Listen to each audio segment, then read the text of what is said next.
And with me in studio is Simcha Rothman, member of the Israeli parliament for the Religious Zionism Party, and Jeremy Salton, the Knesset faction director of English operations for the Yamina party. Gentlemen, let's start by focusing just on the next few days. Jeremy, the government, its plans for the next few days. Well, today in the House committee, we put forth our own coalition version of dispersing the Knesset. We're able to get that approved with opposition support. And tomorrow we're going to have the first vote, which is the preliminary vote for dispersing the Knesset. Once that is done, we're either going to have a vote, depending on what happens in the House committee, which can always be a lot of fun in terms of determining what the agreed upon final date is for the election. Currently, the coalition opposition do not agree on what date that should be. If we are able to come to some sort of agreement, then we'll already have a vote for the first reading even on Wednesday. If not, that will be pushed off to Monday. But whatever we are able to get done tomorrow and whatever we're not, we're looking towards next week as the transition that you speak about from Prime Minister Bennett to Lapid. Simcha, do you see any realistic possibility of the opposition blocking Yair Lapid from becoming Prime Minister and at this stage installing Benjamin Netanyahu? Restoring Benjamin Netanyahu depends not on the opposition. It depends on part of the coalition. If they will decide they want to prevent a fifth election, they promised for years that they did the most, what I believe and what they believed to be the most horrible thing you can imagine, to join forces with terror-supporting parties. They said that they did it without any choice because they wanted to prevent a fifth election. As you start now, they are voting to go to fifth election and not give the prime minister to Netanyahu. It's another lie in the series of lies by Yamina's party and by Sarah's party. If they will come to their senses, we can prevent fifth election. We can have a stable government in this Knesset. If not, we're going to elections. But I'm not sure that anyone from the opposition has any preferences. A preference, who is the prime minister in the interim period? If it's Bennett or if it's Lapid, they showed in the past years that despite the difference in the audience that voted for them, they are aligned. They are both left-wing. They both went with terror-supporting parties. There is no difference between Bennett and Lapid, and they showed it quite clearly. Okay, there are some members of the opposition who have said there's a preference, but fair enough, maybe that's not the majority view in the opposition. I want to go back to another possibility, a bill introduced by Avigdor Lieberman and Gideon Saar to pass a law that would prevent a politician under indictment, a lawmaker on indictment, from becoming prime minister. Is that on the table, Jeremy, realistically? There'll be a coalition management meeting in which that issue will be raised.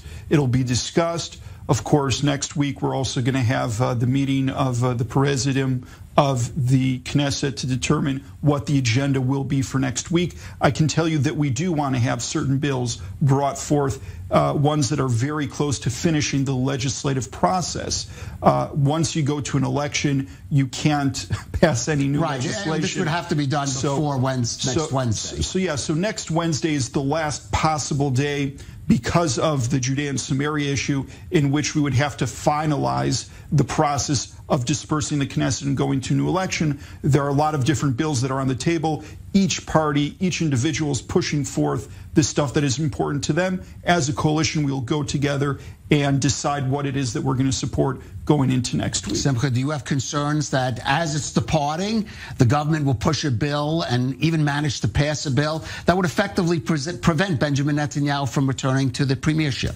First, for the past few weeks and even months, any law that was supported by the coalition, it was almost a guarantee that it won't pass in the Knesset, so I don't see a reason that will change. But that's put aside. I don't think this kind of law, if passed, it's of course undemocratic to pass a personal law against your opponent while you're going to elections. Even bringing this idea up must sound terrifying to anyone who understands what democracy is, and even being able to discuss it is a disgrace. But I don't think it will prevent Netanyahu. What I do think it will make that every party, and I believe my party included, if this law will pass, we will all say that the second we have a 61 majority after the next election, we'll cancel this law. So it won't prevent Netanyahu from returning. If anything happens out of this law, it will make Netanyahu and the opposition stronger, because the undemocratic behavior of this government started a year ago, but this will be a grand finale. All right. I do want to clarify one of the reasons it didn't pass in the card is because Naftali Bennett said he did not believe his own party would support it, which would mean it would need the support of, for example, the joint list, which is of Arab parties. That's the only way to pass a law today in the Knesset by the coalition is just by the joint list. Also by the opposition. The joint list is part of the coalition, almost full scale in the past 2-3 weeks. Okay, fair enough. Okay, that's your own opinion. Okay, gentlemen. Everything I say is my own opinion. And still with us in studio, Simcha Rothman, who is a member of the Israeli Parliament for the Religious Zionism Party, and Jeremy Sultan, the Knesset faction director of English operations for Yamina Party. Simcha, your response to the polls we're seeing, which shows that Benjamin Netanyahu, the bloc that supports him, including your party, not breaking to that magic number of 61. Maybe you're skeptical about that, but even to accept them, what do you think you would have to do in an election to get to that number? First, there is a news flash, because Jeremy also talked about it before. What Jeremy basically said, that if the right-wing parties will have 60 Knesset members, and Yamina will have 4 or 5, doesn't matter. Right. That's the polls threshold, around the threshold. Sure. But let's give them 5. They will prefer going to elections and not joining and have 65 right-wing coalition. That's what he says. I think it's terrifying to hear that from a party that calls itself Yamina. They will prefer to go to election or to try to form a government with some refugees from other parties with the joint Arab list and Ram, and not go to the Likud and religious Zionism and the Haredi parties. I think that's, if I would say so, I would be blamed for defamation. But that's what he said. That's what Yamina said. And that shows us what the distance that Yamina took for the past year from a party that says, I am in the middle, I'm in between, I can go either way, to a party that is full-scale, left-wing, joint Arab list, and terror-supporting party of Ram. That's their party. That's their coalition. I think that's terrifying. Okay, Jeremy, you can respond to that, but he's also challenging you, saying that even if these polls are accurate, Simcha is saying maybe there's a chance of getting Yamina to join a coalition led by Benjamin Netanyahu. You know, Kalev, I just find it very rich, because Simcha and his friends were able to bring about this election by teaming up with the joint list, not Ra'am, not a party led by an Arab leader who accepts Israel as a Jewish and democratic state. No, including Balad and Ahmed Tibi, in order to go ahead and take Judea and Samaria hostage, hold them ransom, and say, we're going to force you to disperse the Knesset, and if you don't go with our bluff, so 500,000 Israeli citizens will lose their status. And yeah, all of those voters who, a lot of them voted for you and your party, will not be able to even vote in this election. Lies.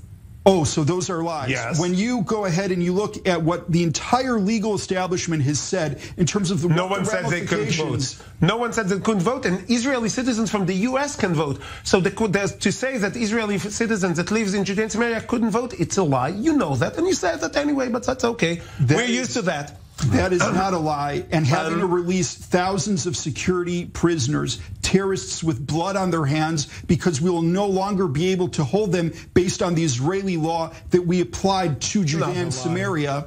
Okay, you want to have your own version. But you're not denying what I said. You are saying basically that if we have 60 seats in the Knesset and Yamina has 4, 5, 6, you will go take Israel to a 6th election and not join forces to a right-wing party. That's the way you interpret the polls. If not, say the other way. Say you will go with Netanyahu to a party. I will say something very clearly. I learned from last time, I'm not going to say what I predict the next government to look like. I think that is a very good thing that everyone should probably adapt from all of the parties. Okay, gentlemen, I want to just go, because of course this election, if you want to make promises to your voters, you couldn't be held liable. The repercussions of these developments will have some impact on, let's say, diplomatic or geopolitical events that will be happening even within the next couple of weeks. Gentlemen, we just have about a minute left. Prime Minister Yair Lapid. There are some who might say that, however the elections may turn out, he is the winner of these developments this week. I just want to get quick reactions to you to the prospect of Yair Lapid as the Prime Minister. I would say that's another promise made by Bennett that he broke in a very I can't say it in a subtle way. He broke another promise, said, I won't give Yair Lapid to be a prime minister. That was his another election promise that he made, and of course, that another election promise that he broke. Naftali Bennett will be remembered as a prime minister who actually kept his word. Hopefully, future prime ministers will actually go ahead and do what it is that they said that they would.